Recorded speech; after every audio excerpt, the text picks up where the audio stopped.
second allegation of police brutality has the NYPD under fire tonight.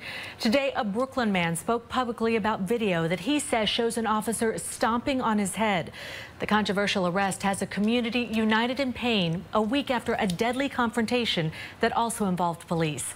CBS 2's Janelle Burrell reports. I just want it all to stop. Jamiel Cuffee clutching his young son, pleading for police accountability. A bruise still visible on his forehead days after a confrontation with officers that's now at the center of an NYPD investigation. I don't understand. This cell phone video shows police tackling the unarmed 32-year-old to the ground. They say he was resisting arrest after allegedly rolling a marijuana joint outside of this Bed-Stuy, Brooklyn home on Wednesday. Moments later, Officer Joel Eldouard on the right pulls his gun.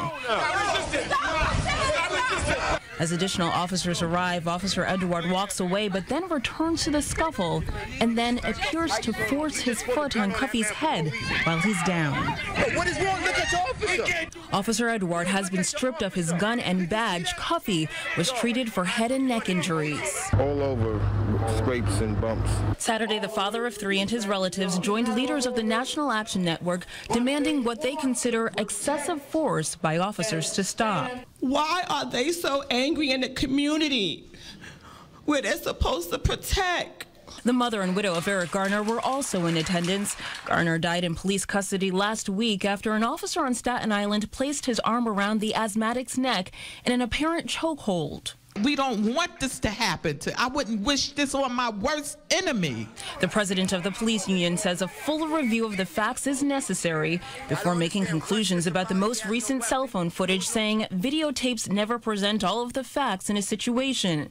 Investigators say Cuffee has a long criminal rap sheet that includes marijuana and weapons possession. Despite Cuffee's criminal past, his family insists that the actions of that officer were not justified.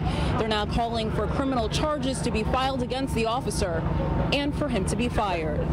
In Harlem, Janelle Burrell, CBS 2 News.